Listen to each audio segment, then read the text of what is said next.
আমি একটু খেলতে যাই, একটু পরেই চলে আসবো। একটুখানি পরে তো আবার সন্ধ্যা হয়ে যাবে।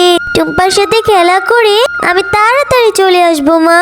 টুম্পার সাথে খেলা করতে যাবি, যা, তবে কোনো ঝগড়া যেন না লাগে, বুঝলি?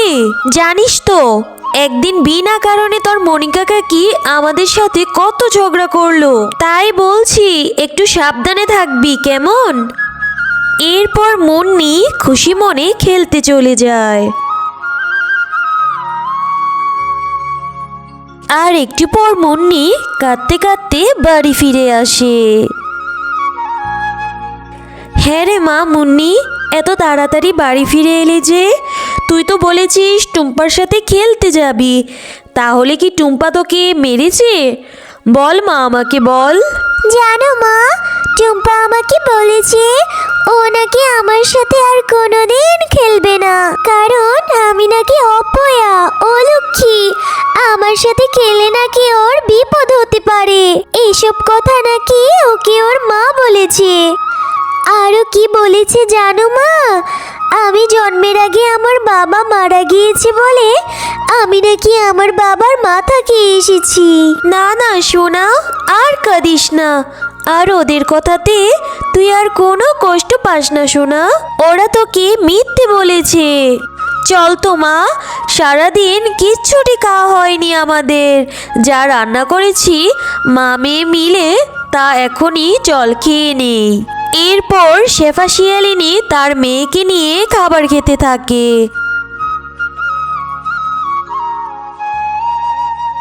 এরপর রাত হলে তারা মা এবং মেয়ে ঘুমিয়ে পড়ে।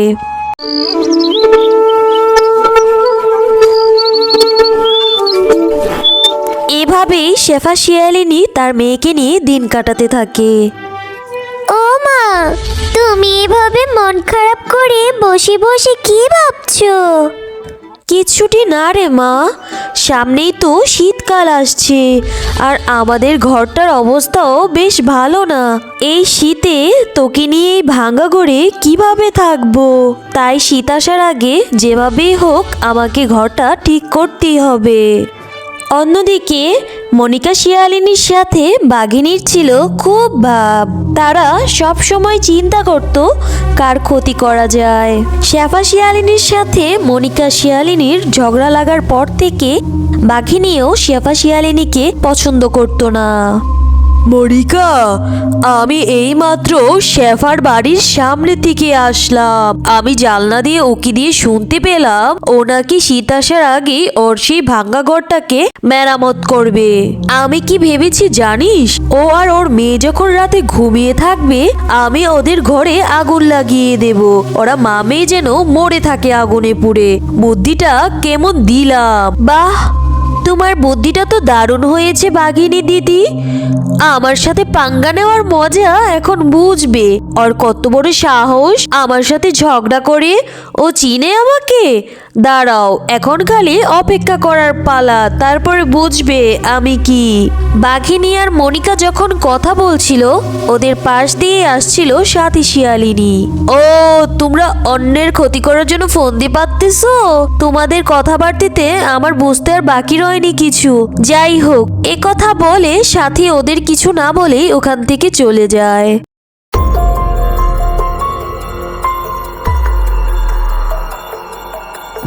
একদিন রাতে শেফা তার মেয়ে মুন্নিকে নিয়ে ঘুমিয়েছিল। চল রে মনিকা, তাড়াতাড়ি চল, কেউ দেখার আগেই আমরা আমাদের কাজটা করে এখান থেকে তাড়াতাড়ি পালিয়ে যাই।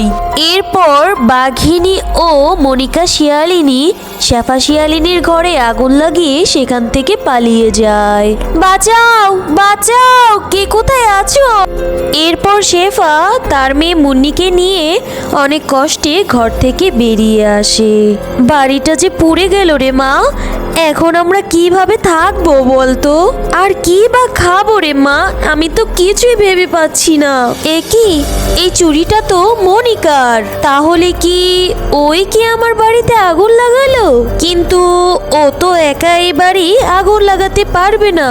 তাহলে কি ওর বান্ধবী বাঘিনীকে সাথে করে নিয়ে এসেছিল? তবে যাই করুক না কেন, ওদের শাস্তি ওরা একদিন ঠিক পাবে।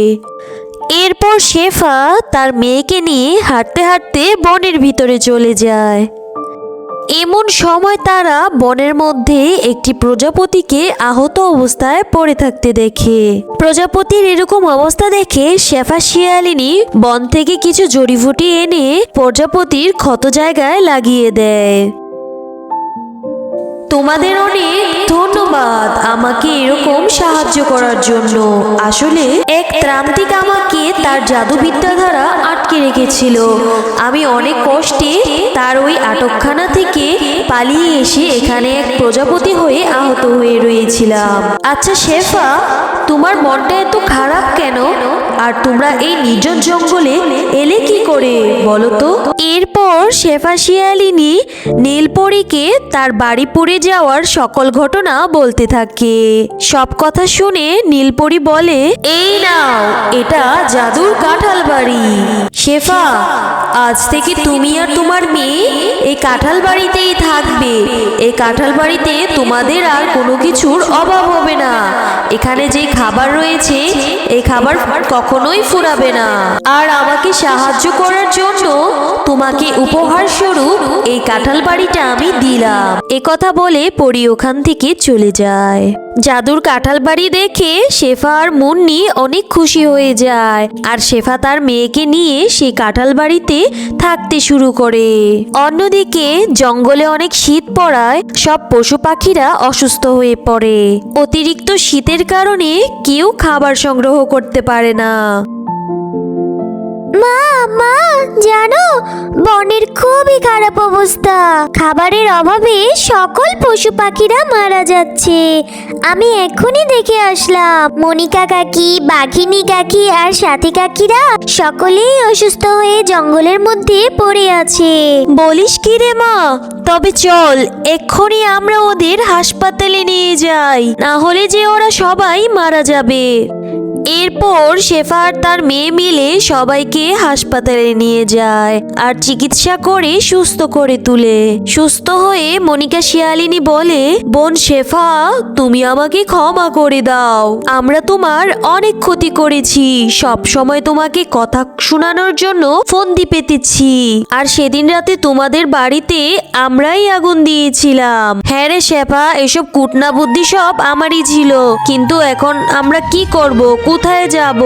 আমাদের তো বনে গেলে আবার মরে যেতে হবে খাবার সংগ্রহ করার জন্য।